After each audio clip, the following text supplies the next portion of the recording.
Hello everybody and welcome to Once Upon a Time Read Alouds. My name is Rachel and today's story is called Miss Rumphius by Barbara Cooney.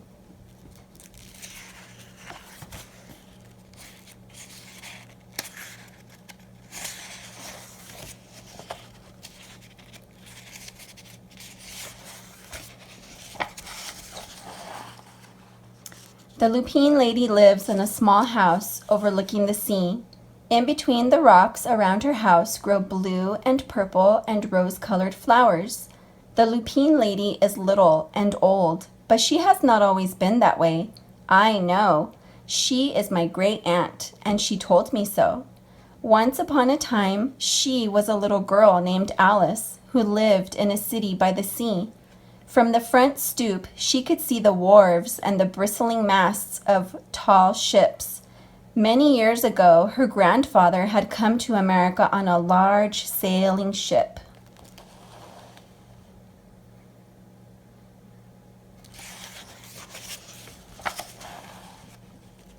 Now, he worked in the shop at the bottom of the house, making figureheads for the prows of ships and carving Indians out of wood to put in front of cigar stores.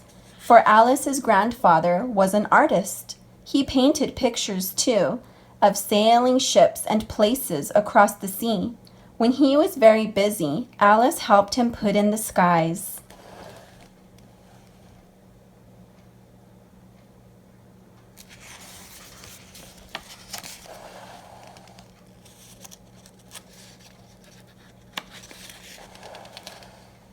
In the evening, Alice sat on her grandfather's knee and listened to his stories of faraway places. When he had finished, Alice would say, "When I grow up, I too will go to faraway places, and when I grow old, I too will live beside the sea." "That is all very well, little Alice," said her grandfather, "but there is a third thing you must do." "What is that?" asked Alice. "You must do something to make the world more beautiful," said her grandfather. "All right," said Alice, but she did not know what that could be. In the meantime, Alice got up and washed her face and ate porridge for breakfast. She went to school and came home and did her homework, and pretty soon she was grown up.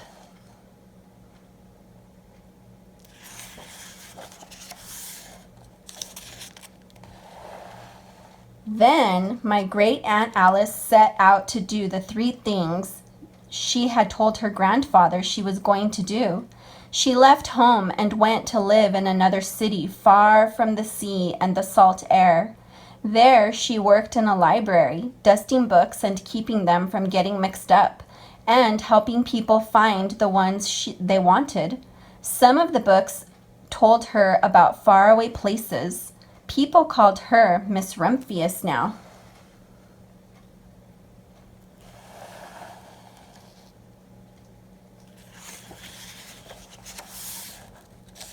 Sometimes she went to the conservatory in the middle of the park.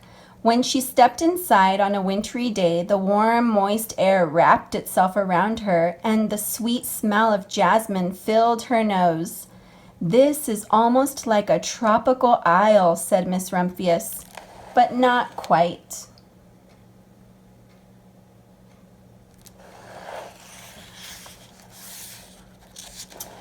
So Miss Rumphius went to a real tropical island where people kept cockatoos and monkeys as pets. She walked along beaches, picking up beautiful shells. One day she met the Bapa Raja, king of a fishing village. "You must be tired," he said. "Come into my house and rest." So Miss Rumphius went in and met the Bapa Raja's wife. The Bapa Raja himself fetched a green coconut and cut a slice off the top so that Miss Rumphius could drink the coconut water inside.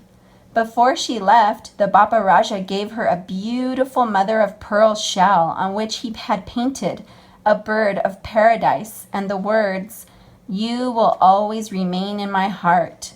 "You will always remain in mine too," said Miss Rumphius.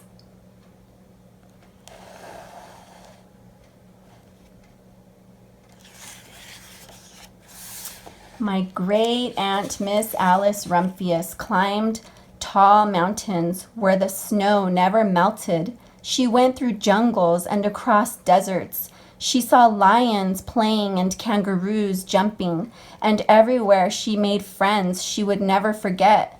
Finally, she came to the land of the lotus eaters, and there, getting off a camel, she hurt her back.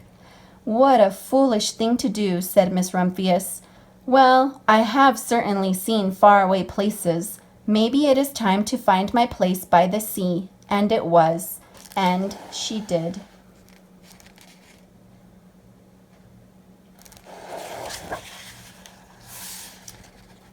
From the porch of her new house, Miss Rumphius watched the sun come up.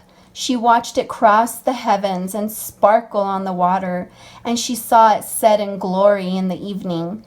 She started a little garden among the rocks that surrounded her house, and she planted a few flower seeds in the stony ground. Miss Rumphius was almost perfectly happy. "But there is still one more thing I have to do," she said. "I have to do something to make the world more beautiful." "But what? The world already is pretty nice," she thought, looking out over the ocean.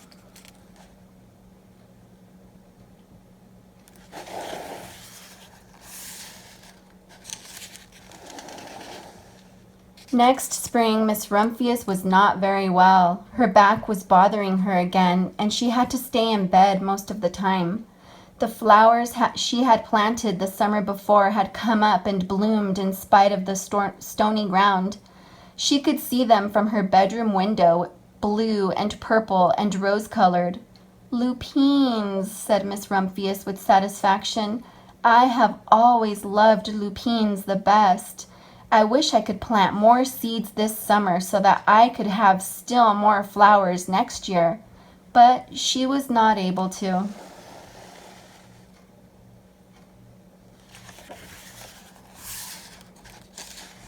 After a hard winter, spring came. Miss Rumphius was feeling much better. Now she could take walks again. One afternoon, she started to go up and over the hill where she had not been in a long time. "I don't believe my eyes," she cried when she got to the top, for there on the other side of the hill was a large patch of blue and purple and rose-colored lupines. "It was the wind," she said as she knelt in delight. "It was the wind that brought the seeds from my garden here, and the birds must have helped." Then Miss Rumphius had a wonderful idea.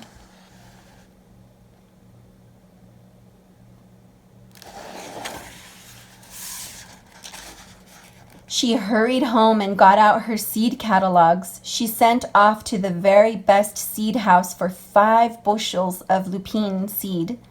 All that summer, Miss Rumphius, her pockets full of seeds, wandered over fields and headlands, sowing lupines. She scattered seeds along the highways and down the country lanes. She flung handfuls of them around the schoolhouse and back of the church. She tossed them into hollows and along stone walls. Her back didn't hurt her any more at all. Now some people called her that crazy old lady.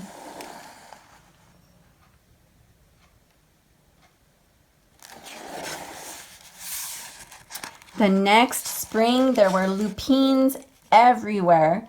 Fields and hillsides were covered with blue and purple and rose-colored flowers. They bloomed along the highways and down the lanes. Bright patches lay around the schoolhouse and back of the church. Down in the hollows and along the stone walls grew the beautiful flowers. Miss Rumphius had done the third, the most difficult thing of all. My great Aunt Alice, Miss Rumphius, is very old now. Her hair is very white. Every year there are more and more lupines. Now they call her the lupine lady. Sometimes my friends stand with me outside her gate, curious to see the old lady who planted the fields of lupines.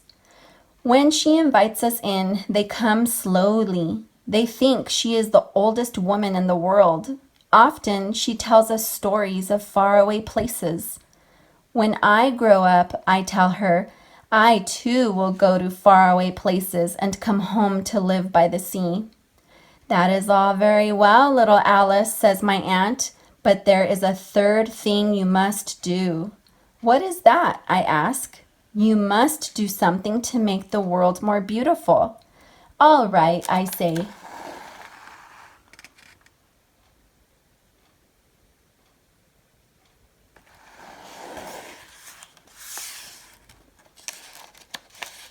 But I do not know yet what that can be.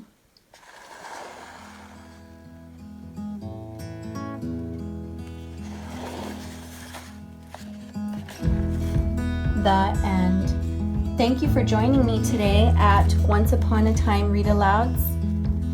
I hope you enjoyed today's story. Be sure to like and subscribe to our channel. If you would like a copy of this book, all the information is posted in the description below. See you next time. Bye-bye.